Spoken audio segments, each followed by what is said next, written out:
इस वक्त मैं फिलाडेल्फिया डाउनटाउन इस शेर के लिए नहीं आया था जो मैं पढ़ने जा रहा हूँ। इस शहर के बैकग्राउंड में मैं कोई और शेर पढ़ना चाहता था, लेकिन यहाँ आके जो ये हंगामा देखा, ये एहतजाज, ये प्रोटेस्ट, तो ख्याल हुआ कि इसके बारे में कुछ कहा जाए।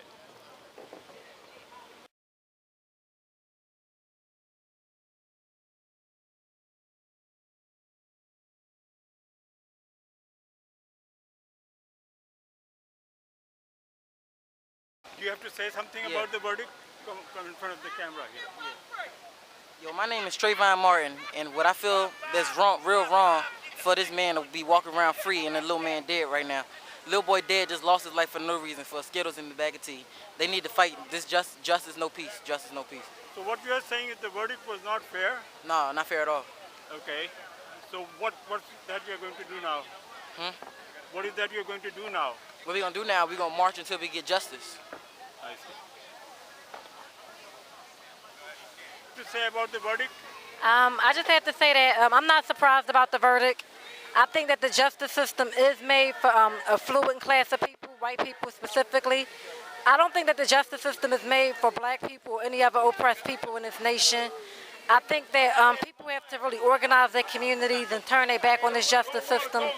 I think that every nation of people need to get organized because everyone is oppressed in this nation. And this current justice system, it offers no justice. And people can't expect to get justice from this justice system. So I'm not surprised about the verdict at all. Thank you. There's a lot going on here, and our people have been oppressed for 500 plus years. And I know we as a people have to take responsibility, you know, for ourselves. However, there was a big time injustice going on. You know, Zimmerman, he was told not to pursue the young kid. And my question is, I mean, all the equipment, all the voice recognition equipment that they have, they couldn't distinguish whose voice was who. They couldn't distinguish a young teenager's voice from Hispanic male, adult male voice. I mean, that's just ludicrous. And a dire injustice was done here. And if you think that you could just kill our people off and kill our children off and destroy us as a people, that's not happening. It's not happening. It's like, how much longer, how much more of this? You know, and we're all affected by the decisions that are made under law. Okay. So thank you very much. All right. Cold water, cold soap. Cold water, cold soap. We keep forgetting.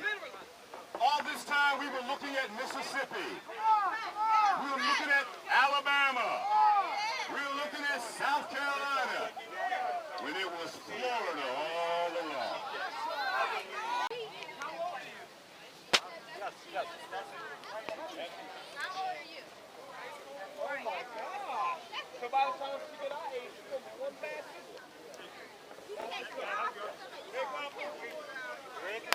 Yes, thank you.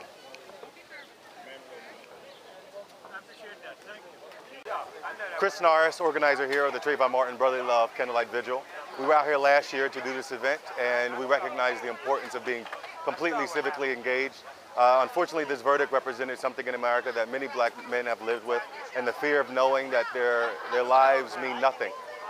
We've had football players in this country who've been arrested and sent to jail for killing a dog, and now this Zimmerman was able to walk away with murder. This is more than an injustice. That would be an understatement. This is a tragedy, and this is a blatant disrespect of human life, particularly the black body. So you think that the verdict was not fair at all? Well, I think to have a fair verdict, you would have had to have a fair trial, which would have meant an integration of the jury. It was a jury of Zimmerman's peers. It was not a jury of the peers of Trayvon. It wasn't a diverse jury. It did not represent a diverse perspectives, or diverse backgrounds, or diverse feelings and things that they felt. And if you had more black mothers or more black fathers represented on the jury, they would have identified more, and I think there would have been a different outcome. They had 3 options they could have chose from. What you are saying is that the state did not do a good job. Yeah, absolutely. I see. And what else do you think they could have done? I think that for Trayvon Martin to be an honor roll student, 17 years old, in a world where we're overwhelmed with social media, for them to not been able to find a video of his voice, of any of him public speaking, for them to be able to match up to that, I found quite odd. I didn't think there was enough research that gone into it. And I think for the woman, the young lady who was the last person to talk to Trayvon, for her to be the star witness, there should have been a lot more prepping in that. So there was a lot of people who definitely dropped the ball. But this isn't over. We're not done fighting. This is just the beginning, and we're aware of that. Very good. Thank you very much. Thank you, my friend. I appreciate your input. My pleasure. Think about the verdict on camera. Well, I don't think that the prosecution did a very good job in putting all the pieces together to. I think Hannity did a better job of defending Trayvon Martin. You know, he was running. Yeah, he was running because he was afraid. He was a 17-year-old boy trying to get home to watch the basketball game. That man, George Zimmerman, just let things play out too far. He's held responsible. He was an adult. He shouldn't have been allowed to have a gun without a safety, a gun with a bullet in the chamber. But so you're saying it was not an honest mistake, but this is a racist system? I think that he had racial issues in his heart.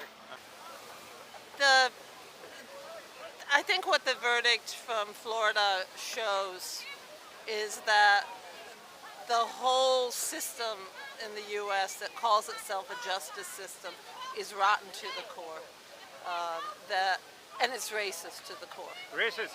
And what that verdict has done is to take the laws like the Stand Your Ground and the Castle laws and basically make it an open season on any young black man who some racist like Zimmerman decides they don't like the looks of. And all they have to do is pull out a gun and shoot them. Because they know they will not be found guilty. What kind of reform do you suggest for the legal system? Revolution. Revolution. Yeah. And how do you bring that about? I think you mobilize, you build on events like this. These are going on everywhere across the U.S. in cities large and small. And is that what you're doing right now? It's part of it. You need to build people's power. You know, I think what that verdict shows is that you can't look to the system for justice.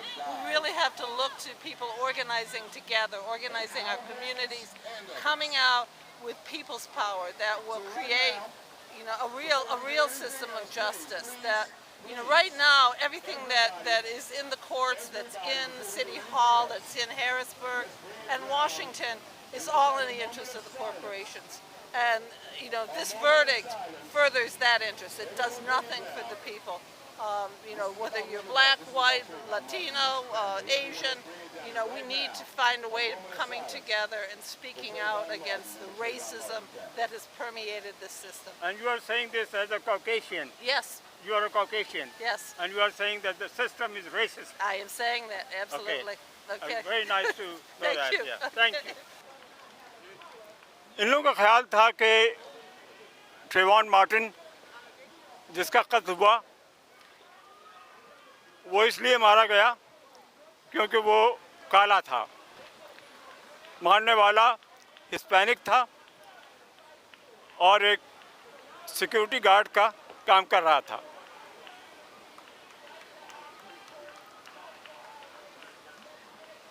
इन लोगों का ख्याल है कि ये फैसला भी resist था और अमेरिका का justice system, judicial setup racist है अभी तक।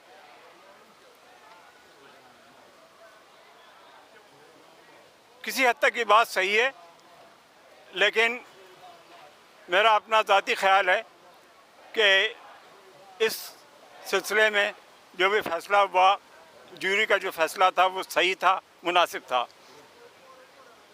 और मैं अगर जूरी में होता तो मेरा भी यही फैसला होता कि डिफेंडेंट को बरी किया जाए। ये एहतजाज देख के अमीर मीनाई का एक शेर याद आया। करीब है जार रोज़ मैशर, छुपेगा कुश्तों का खून क्यों कर, जो चुप रहेगी ज़बान खंजर, लहू पुकारेगा आस्तीं का।